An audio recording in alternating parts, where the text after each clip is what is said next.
and Bethany are still on vacation. Let's keep them in our prayers. So I'll be filling in again this week for Sam.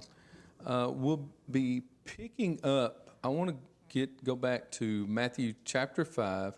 We'll be picking up in verse 38. We started talking about these verses last week at the very end of class, and I wanted to kind of briefly go back through that and make sure we cover that, and then we'll continue on. We're studying Matthew chapter 5 through chapter 7, Jesus' Sermon on the Mount, and we're really in a section where Jesus is giving guidance and on righteousness. Essentially is what he's teaching on, even though he's hitting several different individual topics through kind of group these together in kind of a title called social righteousness, on how we deal with others, or in this particular case, almost like how we retaliate or lack thereof on certain different topics. So we'll begin by reading verses 38 through 42. It says, "You have heard that it was said, an eye for an eye and a tooth for a tooth. But I tell you not to resist an evil person, but whoever slaps you on your right cheek, turn the other to him also. If anyone wants to sue you, take away your tunic, let him have your cloak also. And whoever compels you to go 1 mile, go with him 2. Give to him who asks you, and from him who wants to borrow from you, do not turn away." So there's several different topics here, and very challenging instructions for us when you look at the way Jesus is teaching at this time. There's things that we take personally, and these personal insults, or someone trying to intimidate us or treat us badly. We have a very difficult time with that, and so it's good for us to look at this and see how Jesus is teaching on it. And I guess the one thing that, as you point out, Jesus is comparing a lot of what the Jews will be familiar with as teachings from the old law, and Jesus is just clarifying, and I guess more than clarifying, because we talked about if you look in verse 39, and you'll see in each one of these sections, Jesus says something to the effect of, "But I tell you," or "But I say to you." And so, in other words, Jesus is really showing his authority on the subjects, his authority at giving guidance as to how we should live on these different topics. And so this was different. This was a different way of teaching than the Jews were used to. We turned over to the chapter 7, the very end of chapter 7, where the people were amazed because Jesus was teaching as someone with authority. And so as we read these verses, we really want to try to understand the attitude that Jesus is wanting us to develop as a righteous person. As we look at this, we talked about Jesus saying, if someone, I guess when I looked at the phrase, if someone slaps you on and turn the other cheek, some of the commentaries I've referred to on this kind of put this as, you could almost look at it when someone slaps you like that, it's an insult. It was a public insult almost. And that is very difficult for us as humans to tolerate, that public insult. And so being able to show the attitude of mercy I think is one of the things that Jesus is teaching. Obviously, God has shown us mercy. And even though we have done things that were insulting, so to speak, God has shown us mercy, and we should strive to have that same kind of mercy when we're dealing with someone like that. It's very difficult. It's a very difficult thing to do, but it's something that you have to work at, and you have to develop that attitude when we're dealing with other people. Any thoughts on that? Jeff, go ahead. Well, pacifists have taken this passage to mean we should never resist. Self-defense is not right. If somebody breaks into your home and threatens your wife, then you can't do anything to protect her or yourself. But the idea of self-defense is found in the fact that we are stewards of what we have, and we need to strive to protect our lives, certainly. This is not talking about a life-threatening situation. Somebody slapping you on the face, that's an insult. There's no stewardship there. You're not losing anything. We need to be merciful and continue to speak with love and reason with people. Of course, even a slap on the face is sufficient violence that a lot of times it's shocking. And as you said, we have to train ourselves. You can't train yourselves by doing it, but you can train yourselves by reminding yourselves over and over and over what you would do in that situation. Because you want, when you're shocked, you want to be able to remember the right response. That's hard to do sometimes. We live in a time of peace, generally, less as much now as 20 years ago, but still, generally, in our daily lives, let me put it this way, don't ignore the news, but in our daily life, we have peaceful lives. We live in a pretty nice community. People are respectful of one another and things like that. But you never know when things might happen, and you have to kind of remind yourself over and over and over, pray God for that you'll be strong and have clarity of your mind, and that you can react in a good way. Of course, God will forgive us if we repent when we don't react the way we should, but we want to try to honor Him.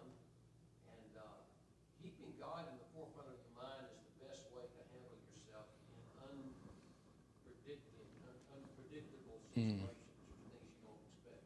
Yeah, it kind of gets back into, we brought up last week the ideal of being, I'm not sure if I presented it in a way of being prepared, but your comments made me think about it, of having a decision made for things that tempt you. Already have that decision made before that temptation is presented to you. And like Jeff has mentioned, an insult like this, or something that catches you by surprise, if you have prepared yourself for something like that, then you can think back on that preparation and not react in a way that you really would not want to. So it is something that you have to meditate on, you have to think about, you have to, I'll use the word be prepared for in your everyday life.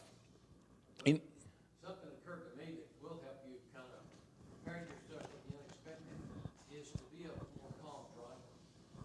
The times that I'm kind of charged up is when somebody cuts me off or something like that. And I have to remind myself that, first of all, he can't hear me if I yell at him or tell him, expletives or whatever. If I were to do that, he can't hear me anyway. It's not going to change anything. He probably isn't even paying attention to me. Mm-hmm. But it is, you can train yourself to always be aware of the right thing to do. Mm-hmm. And keeping God is present, He's always with you, and always be aware of that. You talk about driving. I can remember my grandfather was a very meek man, and really was a calm guy. I could take a lot of lessons from him on several different things. But I can remember and he really enjoyed driving a car, and later in life his eyesight got so bad he couldn't drive, and it was really a trauma for him. But I can remember I was a little bitty boy riding with him, and he hated people passing him. He hated that. I could just tell. And you could see him mumbling under his breath if somebody passed him. So it is that the driving is definitely a challenge for us. But there are other situations, and especially when dealing with the public in general, you don't know how people are going to react. So having that mindset of staying calm and collected in trying situations is something we really have to strive for. It's something you have to work at. You really do. Don't retaliate is what we're saying here. Moving on, the next section is in verse 40, is really about law and lawsuits. And in this day and time, you don't have to do anything for somebody to want to sue you. It's absolutely, it's really crazy in this day and time how people will sue you over anything. And I don't think some of those frivolous things we see people getting sued for and the way we should respond to that, I don't think that is what Jesus is teaching about here. I think this is about somebody that has a legitimate complaint with you. This is somebody that feels like they have been wronged by you. This is, thinking about how we should respond to that. If someone wants to sue you, take away your tunic, and I think, and somebody can help me with this, I think a tunic would be more like a shirt or something like that. And Jesus said, let him have your cloak, let him have your coat also. And the ideal here is that if someone feels like you have wronged them, it would be better to give them more than they're asking for, to have a relationship with them that is not combative, that is not one that is keeping you separated or keeping you at odds with each other. It is better. We've seen Paul talking to the Corinthians. Why not just take the wrong? When dealing with your brother, why not just, instead of taking each other to court, why not just take the wrong? And I think, again, this is one of those things that we have to work on, that we have to develop a mentality and be prepared for these type of situations. And we should be able to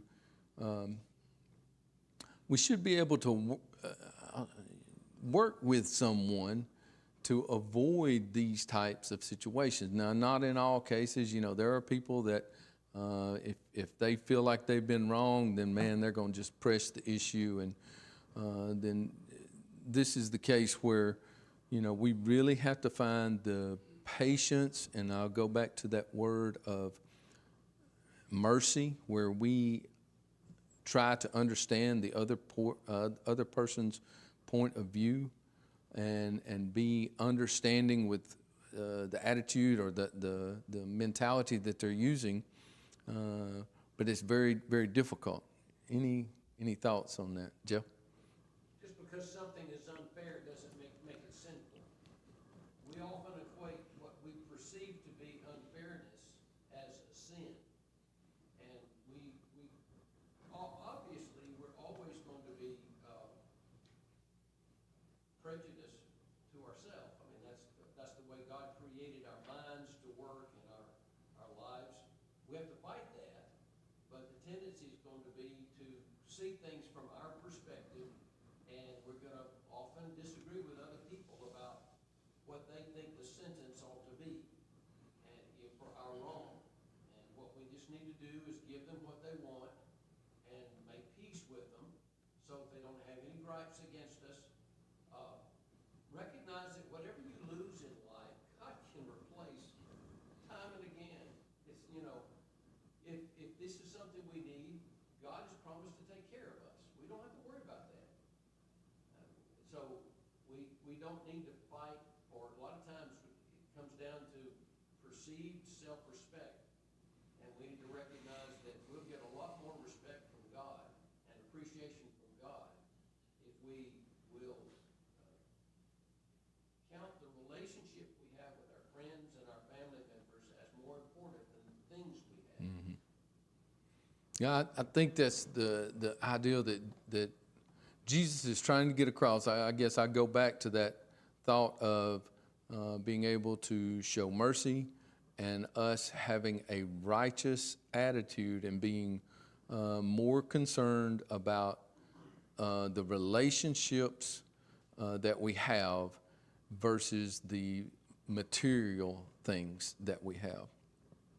So good comment. Thank you, Jeff. Any other thoughts? So moving on, the next is more, as I was looking at it, and I think Jeff brought up the point where Jesus is talking about, and whoever compels you to go 1 mile, go with him 2. Jeff pointed out that there was a law, Jeff, a Roman law, where if, I think from the study that I went back and looked up, it wasn't just a soldier, it was like a Roman citizen could, Yes, that's right. not just a soldier, but a Roman citizen could require you to, guide them or help them, sort of like a, the word that comes to mind is sort of like a Sherpa. You would help them through their travels through an area. And it was something that the Jews resented a great deal. You may have to stop what you have to stop what you're doing. Yeah. You're going somewhere, if you're in the middle of something, you drop what you're doing, you leave it right there where it's at. If somebody steals it, that's your problem. And you have to carry a load. I don't remember the certain, loads that they have up to a certain point. And the distance was for 1 mile. 1 mile. And so you think about it, it's really 2 miles. You went the 1 mile, then you had to come back to where you were at, or doing whatever you were doing at the time that they requested. So it was a burden for the Jews. And then Jesus is saying, what his attitude is, if they request you to go 1, go 2, double it. And so essentially you're going 4 miles, Arnold.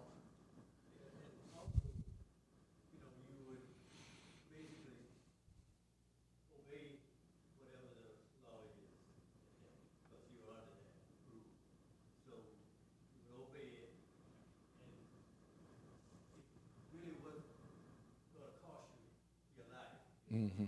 Yeah. Being put in prison. So just go the extra, make sure you get back home. Yeah. And it really it gets to the point of having a serving heart, having a serving mentality with other people, and which is a lot of times we are selfish, especially in America. We it's me.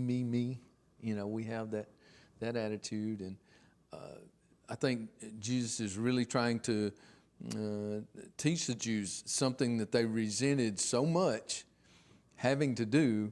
Jesus is saying, double it. If that's what it takes, double it. Jeff? The Jews are known as religious people. And people in the world expect religious people to act in a virtuous manner. And the Jews didn't often do that.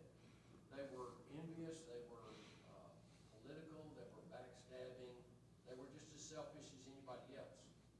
So with the world, the Romans in particular, came to believe about the Jews, and they often wrote about these things, is that they were hypocrites. They called themselves religious, but they really weren't. And we're Christians. We wear the name of Christ. If people know that, especially, or it doesn't really matter what they know, but if they do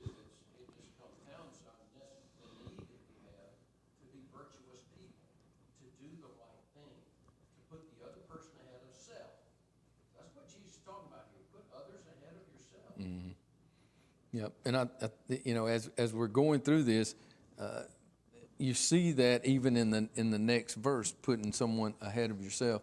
It says in verse 42, give to him who asks you, and from him who wants to borrow from you, do not turn away. And there's Proverbs 3. I want to turn over just quickly. We can see that thought even in the Old Testament in Proverbs. Proverbs 3:27 through 28. It says, do not withhold good from those to whom it is due when it is in the power of your hand to do so. Do not say to your neighbor, go and come back, and tomorrow I will give it when you have it with you. And so, you see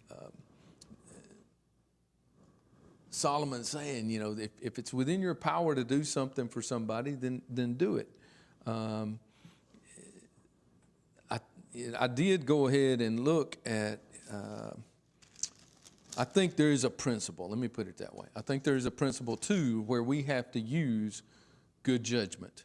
And we talked briefly about this last week. In Matthew 7, towards the end of the lesson, Jesus says in Matthew 7 and verse 6, do not give what is holy to the dogs, nor cast your pearls before swine, lest they trample them under their feet and turn and tear you into pieces. So I think there is a process out there. We are to be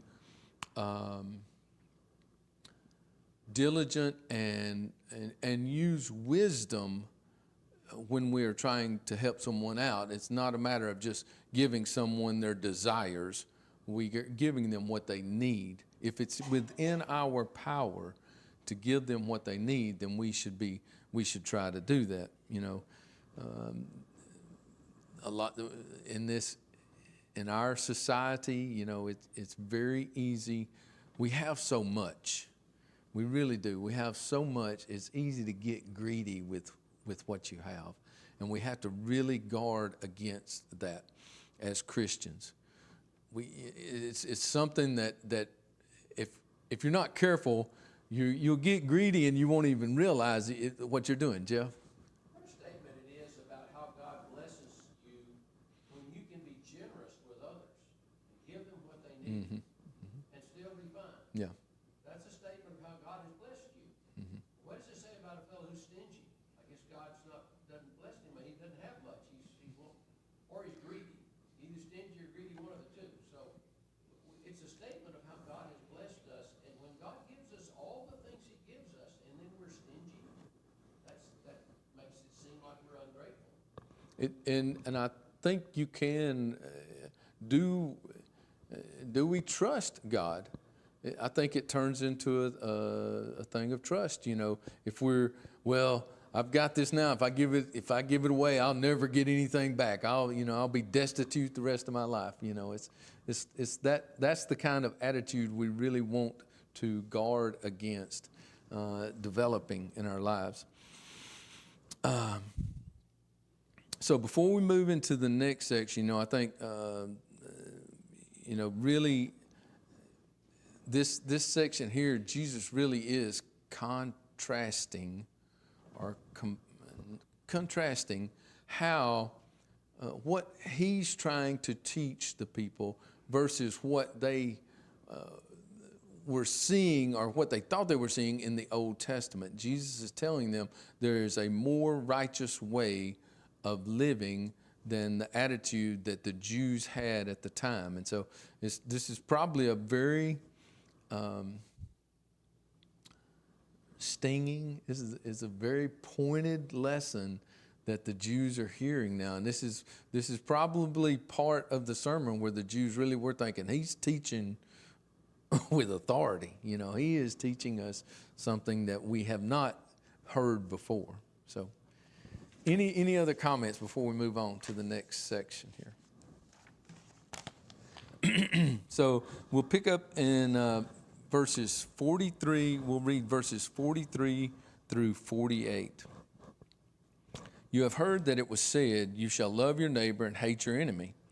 But I say to you, love your enemies, bless those who curse you, Do good to those who hate you, and pray for those who spitefully use you and persecute you, that you may be sons of your Father in heaven.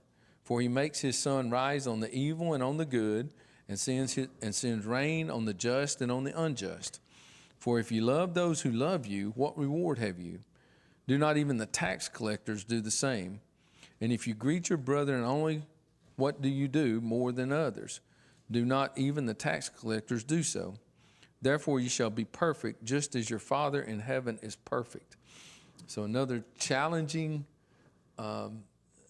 set of verses here on Jesus' teaching. And I can only imagine what those hearing him speak these things, the impact it's having on them at the time. We struggle a lot with this set of verses. And I think the important thing, I guess, as we start here, when it's talking about love your enemies, that is a difficult phrase to understand. And really, one of the things that I wanted to do, and I'm sure we've studied this before, but you really got to look at the word love here in the Greek as it's used. It's important. There's several different ways or several different Greek words for love. And I'm not sure I can pronounce them correctly, so you guys be patient with me. One is philos. Am I pronouncing that? Say it. I'm sorry. Phileos, which really is a love like friendships, the way we love our friends. There's eros, E-R-O-S, which is a strong desire, which we usually associate with how I love my wife and things like that. That's the love that I have for my wife. And a strong emotional desire for them. And then there's the word agape. And it means we have if you look in the lexicon or the Strong's dictionary, you have a preference for, you wish someone well, you have a regard for their welfare. And Jeff, any other descriptions on agape, or is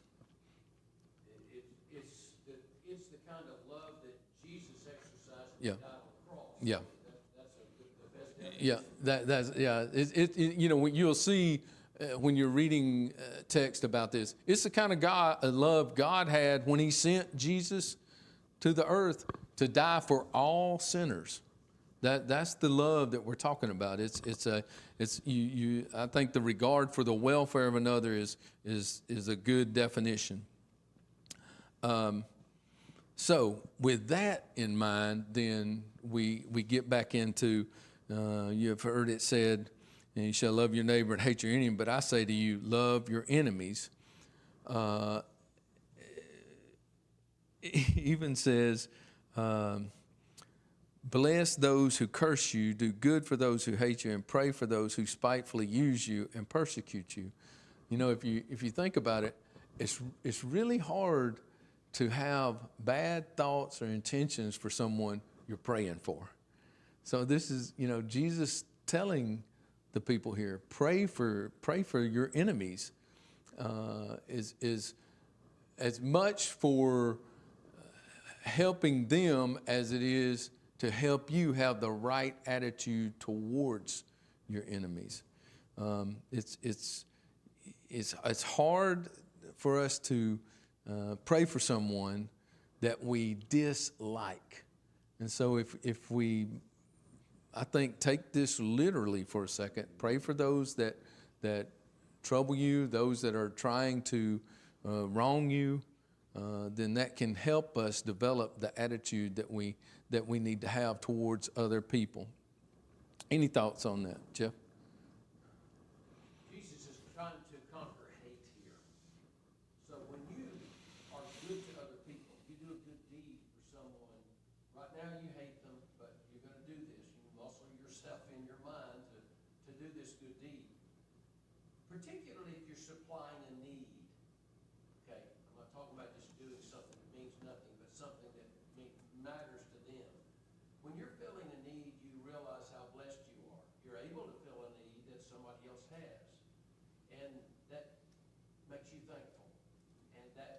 tends to crowd out hate in our heart.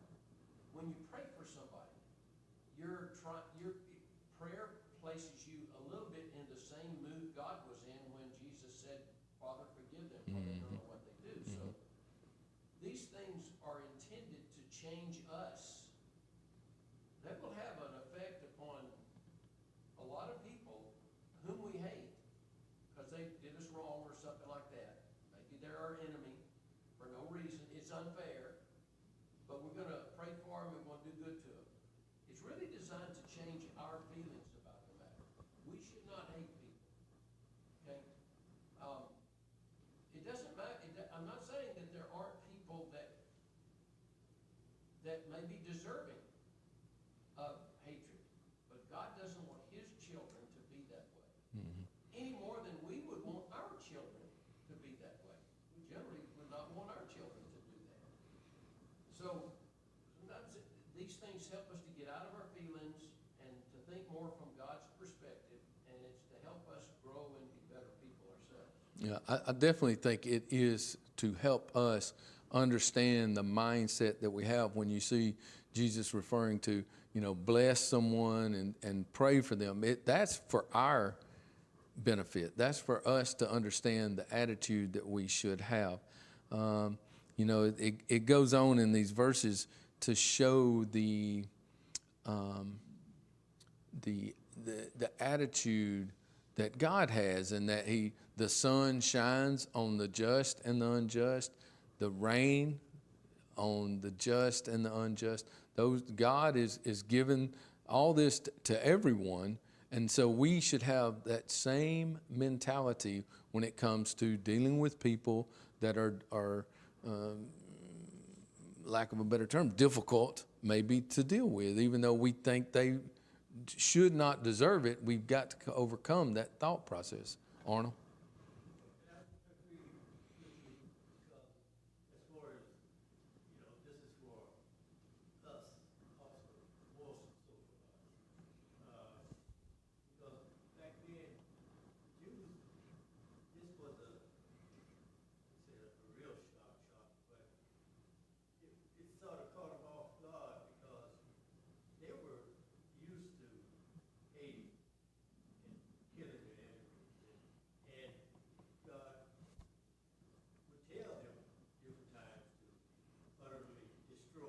Mm-hmm. So now this is something that they really got to think about, but it shows that Christ is authority because he's telling you what I say. Mm-hmm. So things are changing. Mm-hmm. This is the attitude. Mm-hmm. That's right. That's right. And there are several places where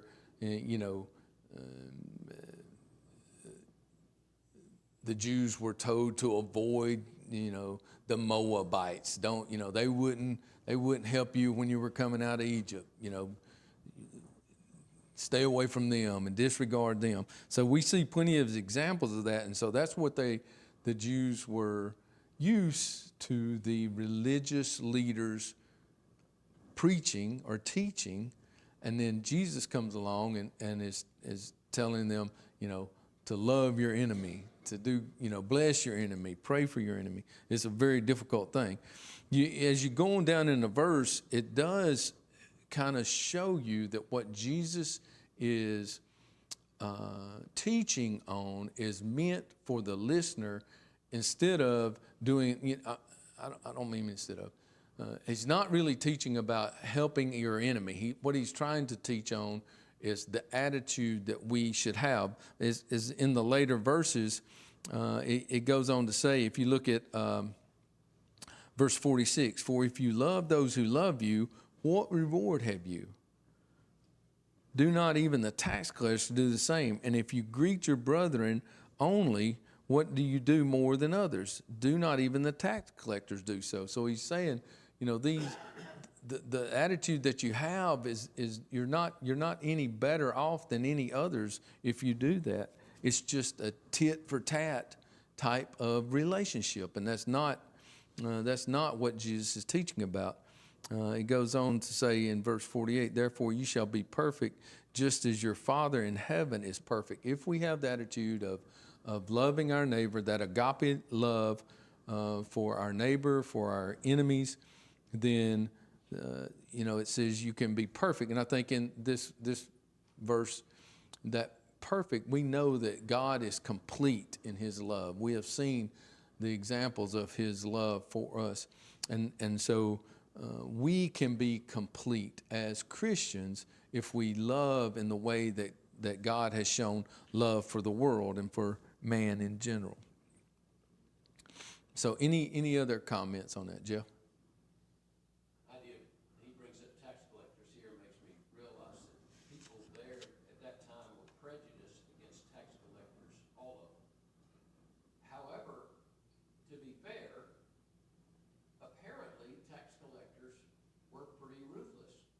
Jesus seems to acknowledge here that if you just treat people strictly by certain rules and you have no consideration for their needs or what they're lacking or how they've been harmed in some circumstance, then you know better than tax collectors.